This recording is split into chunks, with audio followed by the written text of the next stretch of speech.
आलू पराठे सर्वच बनवतात आणि सगळ्यांची बनवण्याची पद्धतसुद्धा वेगवेगळी असते.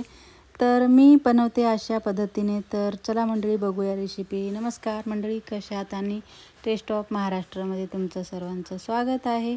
तर मी बनवले होते आलू आणि पनीर मिक्स करून पराठे.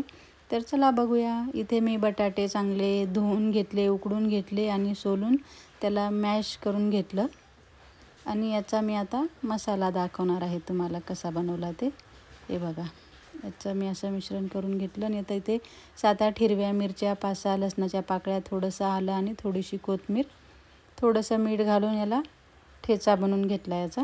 हे बघा अशा प्रकारे. आणि आता एक कांदा मोठ्या आकाराचा बारीक चिरून घ्यायचा. असा बारीक कट करायचा आहे त्याला. हे बघा. तर याला चांगला बारीक कट करून आपण याला परतून घ्यायचा आणि नंतर याच्यामध्ये ठेचा घालायचा आहे. थोडंसं तूप घालून परतून घेतलेलं आहे मी, तुम्ही तेलसुद्धा टाकू शकता. आता हे बघा, कांदा असा याच्यामध्ये टाकून थोडासा कोथिंबीर टाकून चांगला लालसर होईपर्यंत परतून घ्यायचा. म्हणजे पराठे खमंग लागतात कांदा लाल झाला की मस्त. याला जोपर्यंत लालसर होत नाही तोपर्यंत असंच हलवत राहायचं. हे बघा, तर कांदा परतून झाला. याच्यामध्ये ठेचा घालून परत एकदा मी चांगलं मिक्स करून हलवून घेणार आहे. हे बघा अशा पद्धतीने. तर पराठे माझ्या मुलाला आवडतात खूप. त्याला 2 दिवसाला दिले तरी तो खातो, म्हणजे 2 दिवस आड दिले तरी बी. याच्यामध्ये मी थोडंसं भाजलेल्या जिऱ्याची पावडर घातलेली आहे, पनीर घातलेलं आहे, कोथिंबीर घातलेलं आहे आणि याला चांगलं मिक्स करून घेतलेलं आहे. आता मी याच्यामध्ये घालणार आहे बटाटा. बटाटा टाकूनसुद्धा पूर्ण सगळं मिश्रण मिक्स करून छान परतून घेतलं. हे बघा मस्त एकदम जसं आपण पुरणपोळीला कसं पुरण बनवतो तसं हे मिश्रण झालेलं आहे. मस्त असं सॉफ्ट असं, म्हणजे गाठी वगैरे अजिबात झालेल्या नाही याच्यामध्ये. आणि गाठी नाही झाल्या की एकदम पराठा असो किंवा पोळी असो मस्त छान लाटता येते आणि फुटतसुद्धा नाही. हे बघा, थोडंसं मीठ घातलं मी याच्यामध्ये, मला असं वाटलं मीठ कमी आहे म्हणून. ते बघा मस्त मऊ असं लोण्याच्या गोळ्यासारखं आपलं मिश्रण तयार झालेलं आहे. आता याला चांगलं परतून घ्यायचं.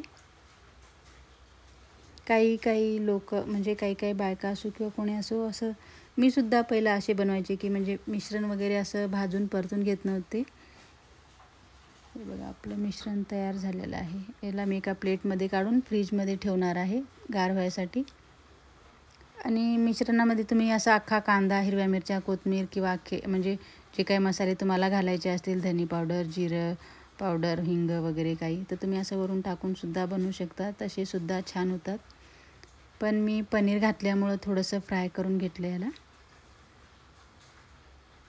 असं मस्त याला मिक्स करून आता गार करायला फ्रीजमध्ये ठेवणार आहे. तोपर्यंत मी इकडे ठेवणार आहे माझ्यासाठी चहा. म्हणजे इकडे एका टोपात पाणी घातलं, साखर घातली, थोडीशी चहा पावडर घातली, आलं घातलं आणि मस्त चहा असा कडक बनवून पिला. हे बघा, आता मी इकडे पीठ मळून घेणार आहे चहा शिजेपर्यंत. इकडे मी जितका मैदा घेतला तितकंच गव्हाचं पीठ घेतलं, म्हणजे दोन्ही क्वांटिटी सेम घेतली आणि चांगलं पीठ मळून घेतलं. मैद्याने कसे छान असे व्हाईट दिसतात आपले पराठे आणि मस्त लूक येतो पराठ्यांना. गव्हाच्या पिठाने पण येतो, पण गव्हाच्या पिठाने थोडेसे काळपट दिसतात. तर पीठ मी मळून ठेवलं आणि आता इकडे मस्त चहा घेते. तोपर्यंत आपलं वाटणसुद्धा गार झालेलं असणार. हे बघा मस्त एकदम कडक आणि छान मऊ वाटण तयार झालेलं आहे हे मिश्रण. तर आता चला आपण घेऊया पराठे बनवायला. तर मी इथे मस्त एक गोळा घेतलेला आहे पिठाचा, त्याची वाटी बनवलेली आहे आणि असं हे मिश्रण याच्यामध्ये टाकून पराठा तयार केलेला आहे. आता हे पराठा मला लाटताना दाखवता आला नाही, कारण कॅमेराचं सेटअप मोठा छोटा असल्यामुळे इकडे तिकडे करावं लागतं. तर हे बघा, आपला मस्त गरमागरम मऊ लुसलुसीत आणि छान असा सॉफ्ट एकदम पराठा झालेला आहे. तर तुम्हाला पुढचे पराठे मी दाखवणार आहे लाटताना सुद्धा. हे बघा,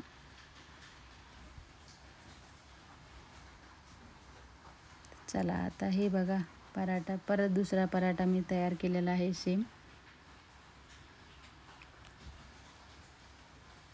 याला सुद्धा मस्त लाटून घेतलेला आहे. बघा, अशा प्रकारे लाटलेला आहे मी. छोटा पण बनवू शकता तुम्ही, एवढा मोठा नाही बनवला तरी चालतो. मग मी असे 10-12 पराठे बनवून घेतले, कारण मला जायचं होतं बाहेर. तर फटाफट पराठे बनवले, मुलांना नाश्ता पण दिला, तयारी पण केली जायची बाहेर. भाऊ आला होता, त्याला